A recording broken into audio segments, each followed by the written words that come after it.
Hello, I'm Jeremy. Welcome to Freedom of Expression, where I want the freedom to be able to tell the damn truth and not be pounded into oblivion. I want that world. So I'm going to create it. I'm going to go a little different than I normally do. I'm going to go into entertainment for a moment because I have just seen Captain. What is this? It's What If from the Marvels. So, spoiler alert, if you haven't seen it yet, I'm going to dive into every last bit of it and I'm going to tear this apart as to why I believe this is an absolute horrid piece of trash. And it's a horrid piece of trash because it's another Mary Sue character. She's absolutely disgusting in every possible meaning of the word because everything goes her way. She has no challenges. She does not develop herself. She has no conundrums that she has to deal with. Nothing. Everything is just perfect for her. It is beyond unrealistic. And so it's boring. It's drab. It's trash. And I am going to call it out for exactly what it is. At least in my opinion. And if you've been watching my stuff, I'll say in my opinion a lot of times because that's to counter YouTube with their nonsense there. And it's like I have to kind of do it even though it's because they don't care about what's real. They live in this little ivory tower where they think they can just make stuff up. And it's like, no, it's not true. She's a Mary Sue because of everything that I just listed. And so we're going to go over all of this, going to break it down. It's still fresh in my head. If you too, or if you're tired of the fake reviews and the lies and the manipulation from the media, because I tell you what, I just watched a couple of videos on YouTube seeing what other people thought, if they even caught on that it was a Mary Sue, and it was nothing but praise for this stupidity. And it's like, no, I demand better, because there's no reason for her to be a Mary Sue in the first place. She could have been her own character who could have had her own separate challenges that she rose up to face. But it was there. It wasn't there at all. It was completely absent for some damn reason. I don't understand why they don't do this for anyone, whether if they want to promote up people of color or women or whatever. It's like, that's great. Why don't you actually do it for once? Because this isn't it. This is... Mary Sue characters are more fantasy-esque than dragons and spaceships. It frustrates me just to my core. And if you don't like these simplistic, childish BS things like Gamergate got to you, then hit that like and subscribe. That's all that you need to do. You can change your mind later with this stuff. And you'll see as it grows, I'm not going to stop with this stuff. And I'm going to deal with all of it because I figured a little something out. And it's crazy. One little thing. First, let's go ahead and see what a Mary Sue is for those of you who may not know. A Mary Sue is a type of fictional character, usually a young woman who is portrayed as unrealistically free of weakness, and it originated in fan fiction. Mary Sue style.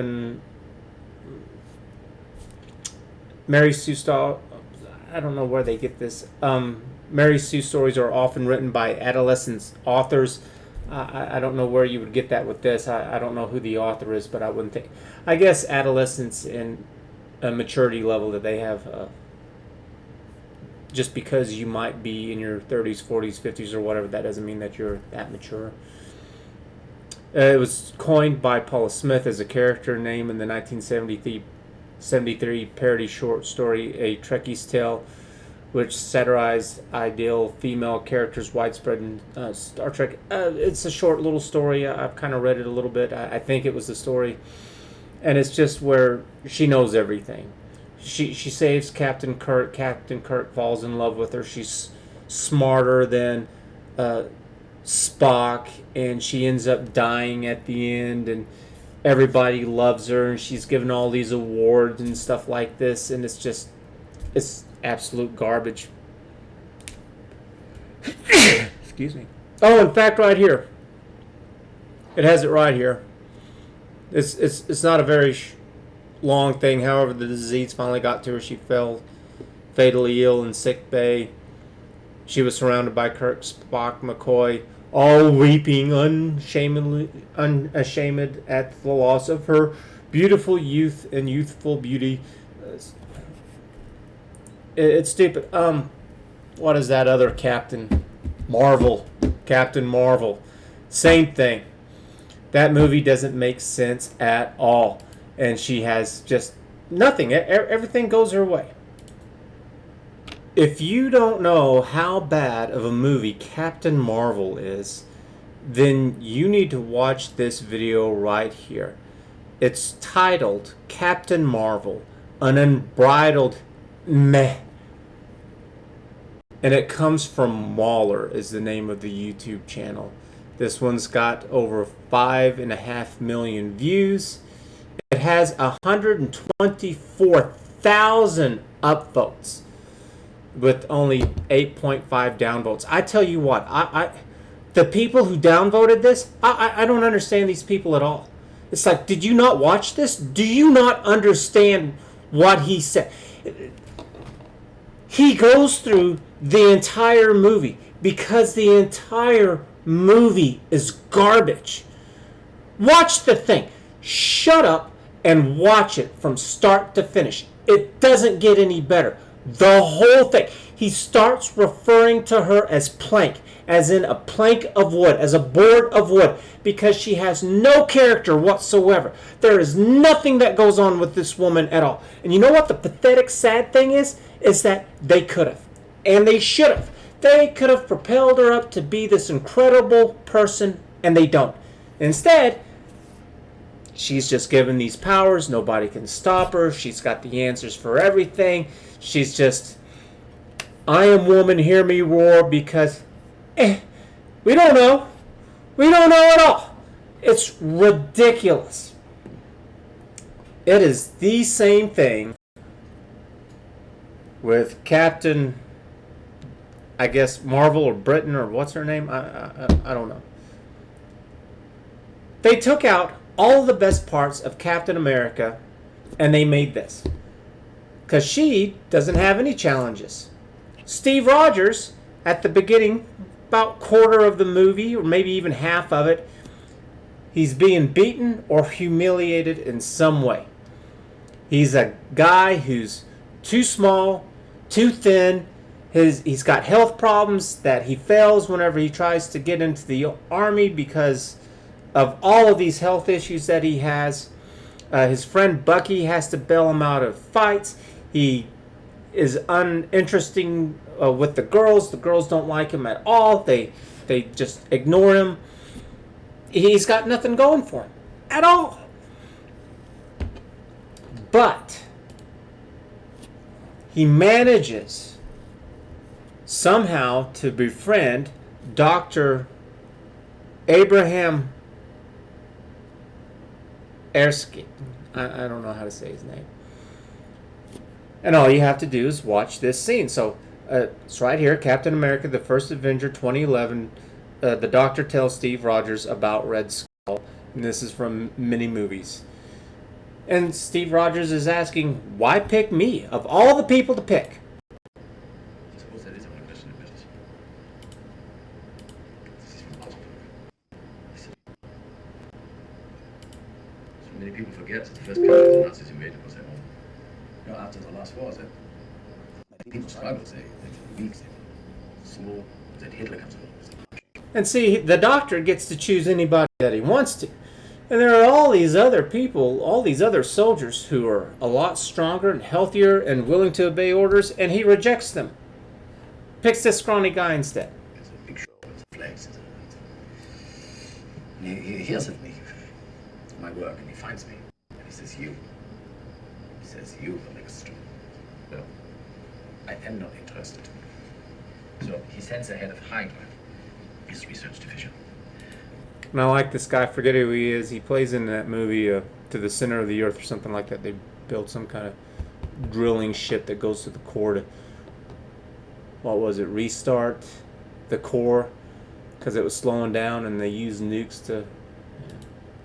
Brilliant scientist by the name of Johann Schmidt.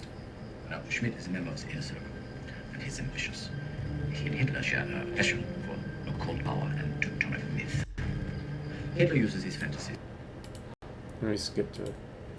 And so he's talking about the Red Skull, and that Steve asked, did it make him stronger? And he's like, yes, but there was a side effect, and that it amplifies everything else about you as well. And so with the Red Skull, he had these ambitions of power, and it got amplified, and anger and rage and all this stuff. And then he continues here. Finds everything that is inside, so good becomes great, bad becomes worse. This is why you were chosen. Because a strong man who has known power all his life may lose respect for that power, but a weak man knows the value of strength and knows compassion. Thanks. Yeah, Steve is not a bully. He gets targeted by bullies all the time, and he doesn't back down. I mean, that's his catchphrase. I can do this all day. He says it repeatedly in many of these movies. So let's just go ahead and take a quick look of how he can do this all day.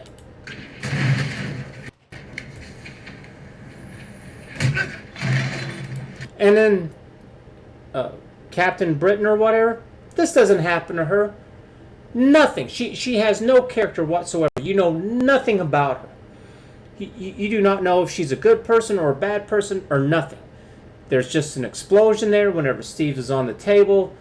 Steve gets shot, and she just jumps up there and just does it. And it's like, and that's fine. They could have added this story in about her character anywhere through the movie, but they just completely leave it out. It's just oblivious to us all as to what her character is.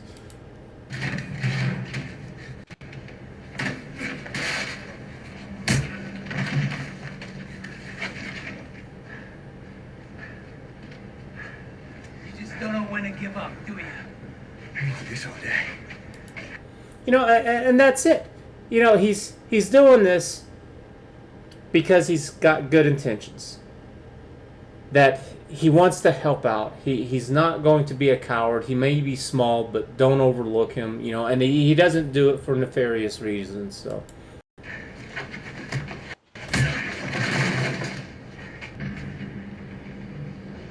Arrogance may not be a uniquely American trait, but I must say you do it better than anyone. But there are limits to what even you can do.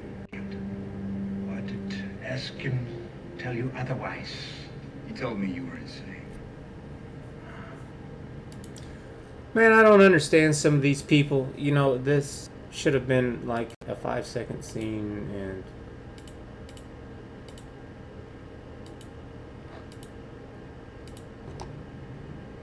He resented my genius and tried to deny me what was rightfully mine.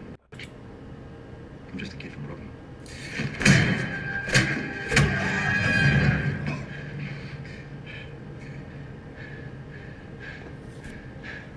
I can do this all day. Oh, of course you can. it's like this. I can do this all day. All the scenes, including Endgame. It's like, that's all I wanted to hear. That's all anybody wanted to hear. But they've got 3 minutes of this stuff. I mean, it's okay, but it's like... Of course, but unfortunately I am on tight schedule.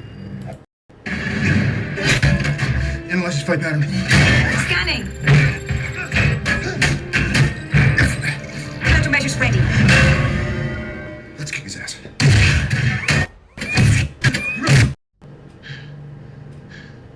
He's my friend. So was I.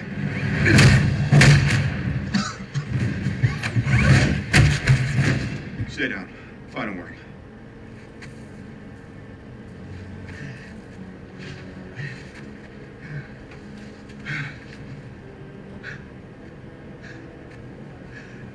I can do this all day.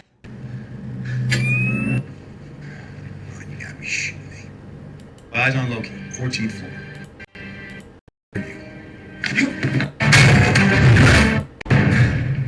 I can do this all day. Yeah, I know. I like that because he grows throughout all of these movies. You know, he does stop saying it. So, and it's good. It's like it's he still has it, but he's a little less upfront with it. You know, he's a little more subtle because whenever he gets in the elevator, instead of fighting them all like he's doing here, where he's trying to punch his way through everything, you know, he just tells him Hell Hydra. You know, he kind of learns. You know, it's like maybe there are other ways. Anyways, Agent Carter. None of this. She doesn't even fight the Red Skull. She's stronger than them too. She's flipping 5 tons. 5 tons, deuce and a halfs. They're the big army transport carriers where you can fit in like a dozen troops in the back. It's got a canvas top to it on the back. The things are big. They're heavy. And she's just playing around with them like they're nothing. It's like, why is she so much stronger than the two of them? Red Skull is roughly as strong as Captain America, which is why whenever he's hitting Captain America, it hurts. Everyone else, it's just like, what are you doing? It's nothing to him. Except for her, for some reason, and they don't explain it at all. It's like, they could have, but provide some explanation as to why. I don't know, maybe I missed it. Maybe at the beginning, whenever they were doing all this, there was something else going on with it to explain why she was stronger. And if they did, it was pretty quick, I guess. But I'll go with that. Because whenever Steve did his injection, everything went fine. And then after it was done, they had the explosion, and then he chases that guy. In this what if, the explosion happens before. And it ruins a bunch of the equipment. So maybe that's it. I don't care if it is. I'm going to go with it because I need an explanation.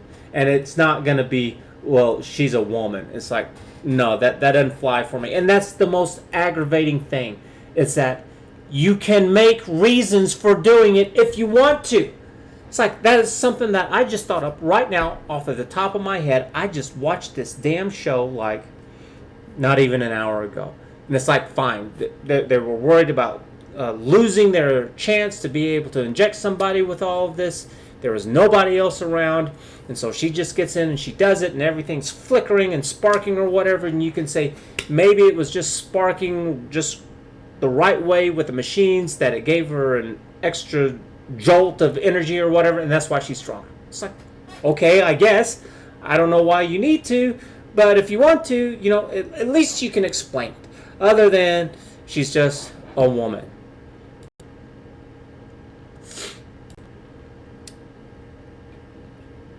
And I tell you, this episode, she is not beaten down by anybody. She doesn't have to go on tour across the U.S., paraded up like some show prop, some little piece. No, not her. She didn't have to do that humiliating stuff. She doesn't get frustrated by, you know. She just, they just kind of advance into it, and her and Stark just decide that they're going to go ahead and go, and a lot of it is just the Captain America movie.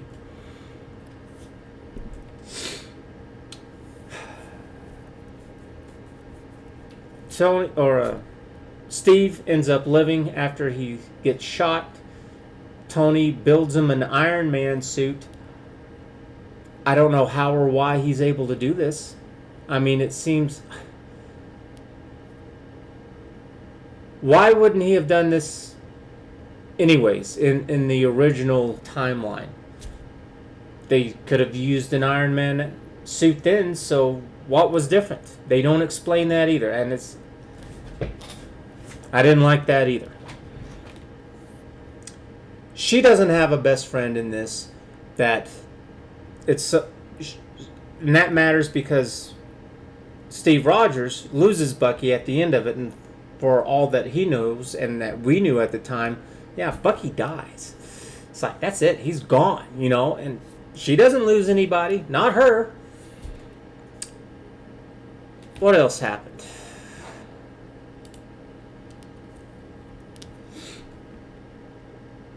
She beats up everyone. Oh, she goes to interrogate the Hydra scientist, and he goes on about how he's not going to tell.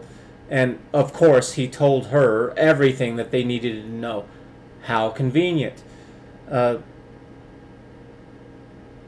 Hydra gets the Tesseract, and they open up a portal, kills Red Skull, but for some reason, she's able to not get killed, and to push that thing back through the portal. She doesn't lose anything. She doesn't have to question her values or her choices. Nothing happens to this woman. Nothing. You don't know anything about her either. The episode is literally just her running around beating up Nazis. That's it. You don't have to watch it. That's it. She just beats up Nazis from the very beginning to the end. From that guy at the beginning that does the explosion, that Nazi Hydra guy, all the way up to the end. That's all that it is. Congratulations. You don't have to watch it. I just summed it up for you. What does she have to struggle with? How is she interesting? She's plank. It's boring, it's stupid, and I don't know why they demean women like this. What, are you trying to say that women are too stupid to understand values and morals? That they're too stupid to understand that life is complicated and that people often do what they think is right, but then later find out that they could have done better, or maybe it was just completely wrong, and then they have to go back and try to fix it, or they grow or learn from it in some way, that what women can't handle that? I don't understand. It's like, yeah, they can. Why shouldn't they? It just aggravates me. It's just setting the bar so low. Good job. Just, I guess the most frustrating part of it all is that I recognize this. I see what a Mary Sue is, and I know how to fill in these gaps. To create a backstory and to have character flaws and to recognize them and to develop and grow and to have some really hard choices, because that's life. But it's not my job. I don't do this at all. But I can figure this out, but these professionals can't? Why? What is going on that is so wrong? I know a little bit of it. I've heard this many times with many movies and TV shows. That some big company will buy the rights to whatever show it is, movies or TV. And then all of these executives, they all want to make their own little changes. And I think a big part of it is because they want to be able to put their names in the credit. They want to be able to say, that's me. I added that part. I changed this. I did that. That was better, wasn't it? It's like, no, it's not. It's just like with George R.R. Martin, who's done Game of Thrones. The book's really good success. They did the series on HBO. But whenever they got to the last 2 seasons, I think it was, he hadn't written the books.